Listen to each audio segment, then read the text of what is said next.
से है। अगर इस देश को कोई तकलीफ है तो वो सिर्फ बेईमानों और गद्दारों से है। भूल मत करना मुझे सिर्फ पापा की परी समझने की, भूल मत करना मुझे सिर्फ पापा की परी समझने की। इस वतन की रक्षा के खातिर हथियार उठाना भी आता है। भारत की इस चांदनी मिट्टी का ही गुणगान करती हूँ, भारत की इस चांदनी मिट्टी का ही गुणगान करती हूँ। मुझे चिंता नहीं है स्वर्ग जाकर मोक्ष पाने की, मुझे चिंता नहीं है स्वर्ग जाकर मोक्ष पाने की। तिरंगा हो मेरा कफन, बस यही अरमान रखती हूँ, बस यही अरमान रखती हूँ।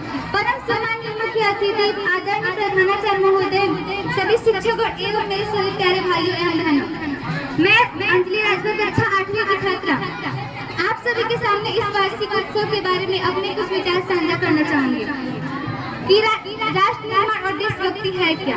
कि मैं नहीं मानती कि राष्ट्रगान के 52 सेकंड को सिर्फ खड़े होकर गाना या वंदे मातरम भारत माता की जय की जोर शोर से नारे लगाना ही देशभक्ति है।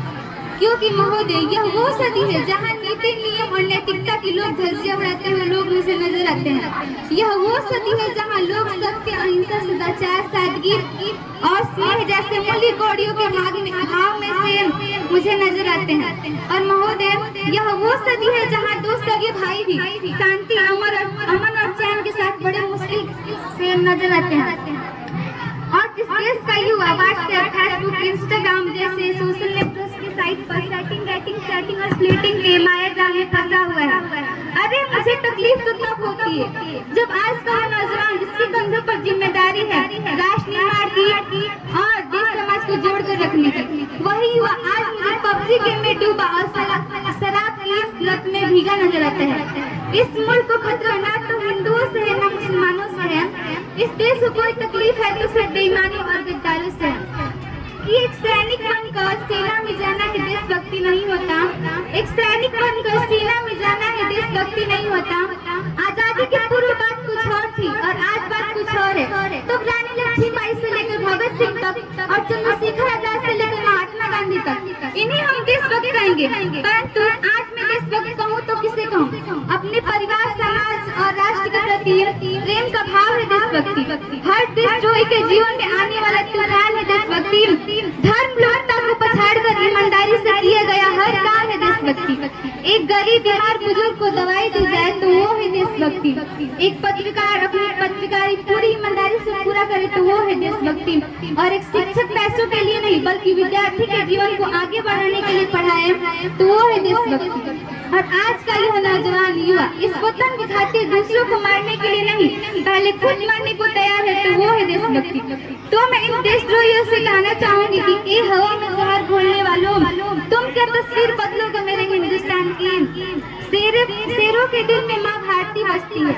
महोदय आज हमारे देश में खौफनाक मंजर को देखकर यहाँ के जनमानस मौत से मोहब्बत और जिंदगी से नफरत करने लगे हैं।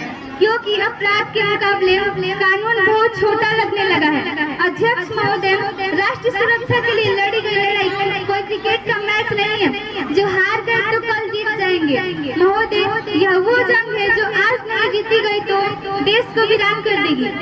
इसलिए इसको जीतना बहुत जरूरी है। लुटेरा है अगर आजाद तो अपमान सबका है, लूटी है एक बेटी तो लूटा सम्मान सबका है।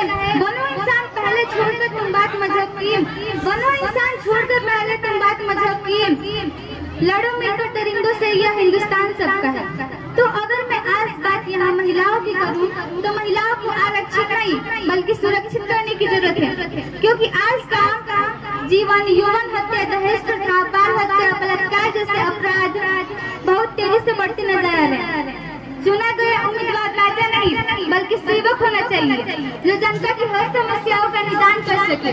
और हाँ, संसद में लड़ छोड़कर नहीं बल्कि सोच विचार कर किया गया फैसले लिए जाएंगे तब हमारा राष्ट्र निर्माण संभव होगा। जिन्हें हम हाथ समझ बैठे हैं गला अपना सजाने को, जिन्हें हम हाथ समझ बैठे हैं गला अपना सजाने को, वही अब नाक पहन बैठे हैं हम काट खाने को। आज राजनीति, काला धंधा और भ्रष्टाचार देश के प्रमुख मकसद हो गए हैं। इंसान तो चल जाता है लेकिन इंसान में चोट खा जाती है। और इस धन से हम सोने की चैन तो खरीद सकते हैं लेकिन कभी चैन की नींद नहीं सो सकते। और अंत में किसी शायर की पंक्तियों और अपनी तमन्ना के साथ अपनी वाणी को विराम देते हुए कहना चाहूंगी, जब कोई पूछे मेरे बारे में तो पहचान लिख देना, जब कोई पूछे मेरे बारे में तो पहचान लिख देना, उठाना तिरंगा झंडा सीने पे हिंदुस्तान लिख देना। मैं उस देश की नागरिक हूँ जिसके होठों पर गंगा और हाथों में तिरंगा है। वो देश जो कभी सत्यम शिवम सुंदरम, कभी वंदे मातरम और कभी पंजाब सिंध गुजरात मराठा द्रविड़ उत्कल बंगा है।